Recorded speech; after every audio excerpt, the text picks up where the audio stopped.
Israel has lost the war online, and here's why. You see, for long the narrative has always been dominated by the mainstream media.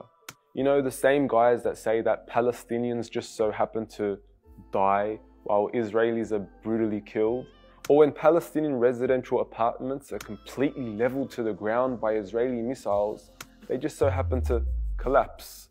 Or when Palestinians are ethnically cleansed and forcefully displaced from their homes, they're just being evicted following a failed legal dispute. These are the kinds of voices that have long controlled the narrative, and they've been doing quite a bad job of doing so. I mean, just take a look at this Australian news report on the pro-Palestinian protests in Sydney. In one symbolic gesture, a demonstrator managed to scale Town Hall, waving a flag to the crowds below. Nine's Bill Hogan joins us now from the CBD. And Bill, have police found that man who scaled Town Hall? I mean, never mind the 243 Palestinians killed and the 65 children and 39 women brutally murdered. Let's just focus on this one guy, waving his Palestinian flag. Mainstream media is a joke and it sucks. But in all honesty, it doesn't really matter anymore. See, the battle of public opinion is no longer restricted to mainstream media. The battle is taking place online. And in the past few weeks, we've seen Palestinian voices dominate our news feeds and timelines. We've seen TikTok and Twitter trend with the hashtags Free Palestine and Save Sheikh Jarrah. Millions of voices have been raised across the world in support of the Palestinians, and the movement has gained serious momentum. So much so that Israel is now losing the battle of public opinion.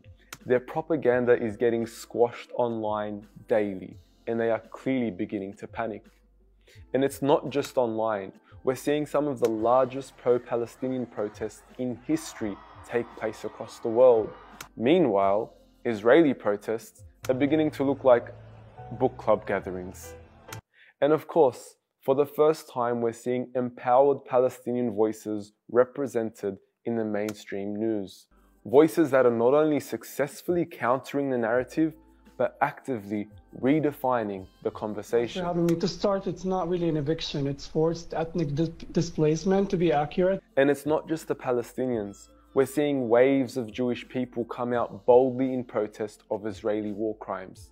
I mean, take a look at this American Jewish and Zionist reporter on Fox News. Meager fields they have. It's effectively one of the world's largest prison camps, and it's being bombed with bombs supplied by the United States of America. It's outrageous that we gave Israel these hundreds of millions of dollars worth of weapons without insisting on a ceasefire now. Why not a ceasefire now? We're even beginning to see words like Israeli apartheid and ethnic cleansing now become a part of the mainstream conversation, with Human Rights Watch coming out harshly in a 213-page report declaring Israel guilty of apartheid, a statement which was even reiterated by a Center for Human Rights in Israel itself, B'Tselem. It's clear, Israel has lost the battle of public opinion, and it's an incredible sight to behold. Yet in saying all this, the fight's not over yet.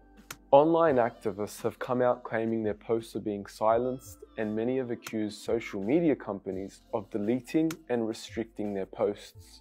Pressure is also mounting from the Israeli lobby and its affiliates to silence voices of dissent from celebrities to influencers alike. I mean, what could have possibly made the Incredible Hulk to go from bravely speaking out like this? When you're talking about that kind of inequality, that kind of oppression, that kind of apartheid, really, to now tweeting like this.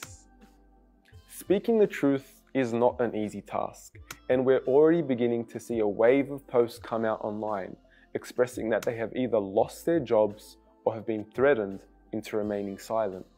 Calling for a free Palestine is crucial, but it's a struggle that comes with mounting pressure and significant risk. But with our trust in Allah, the one to whom all power belongs, and with our faith in seeing a free Palestine, let our fight continue. Free Palestine.